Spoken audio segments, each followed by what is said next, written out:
Magandang araw sa lahat. Welcome po ulit dito sa ating channel, Ang Biyahe e Komida. Maraming salamat sa lahat ng nag-subscribe. Indeed. Punta tayo sa ating topic. Star Cinema nagtakda ng bagong release date para sa Kimpaw movie. Ang pelikula ay lalabas na ngayon sa mga sinehan sa buong mundo. Inihayag ng Star Cinema ang bagong release date para sa inaabangang romantic comedy na My Love Will Make You Disappear, na top billed nina Kim Chiu at Paolo Avellino.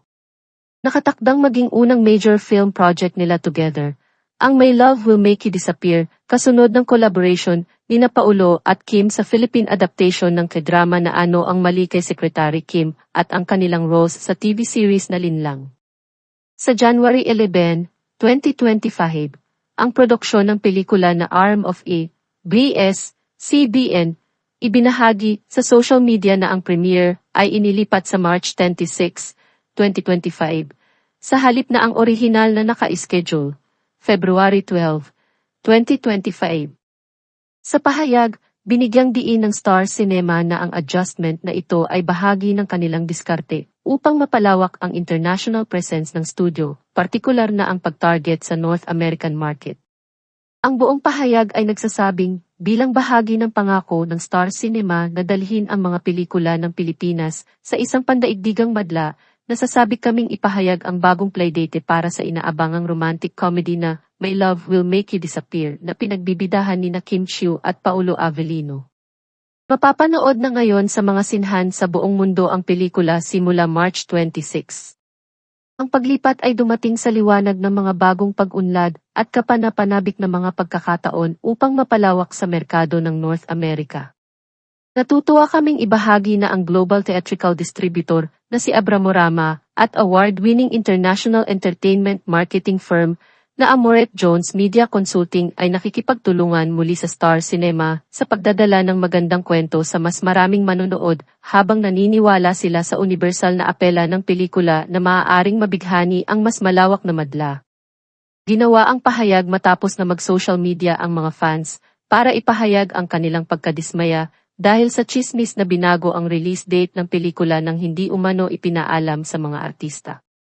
Ang haka-haka ay nagsimula nang ang isang larawan mula sa SM Cinemas ay kumalat online, na nagpapahiwatig na ang pelikula ay magdedebut ngayon sa April sa halip na ang unang binalak na February 12.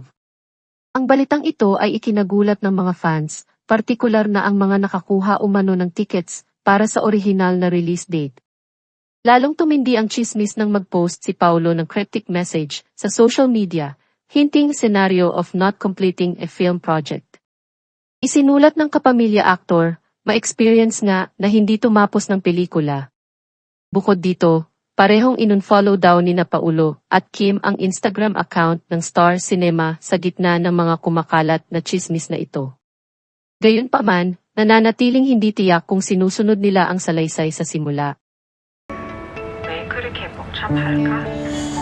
서원을 묻거나 촛불을 묻는 것처럼 간단할 수 없을까?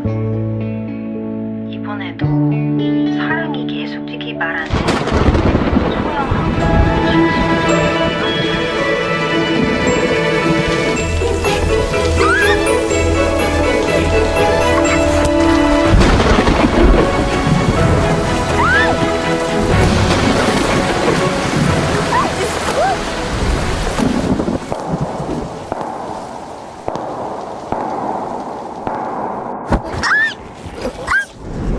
Showbiz Chika update for today.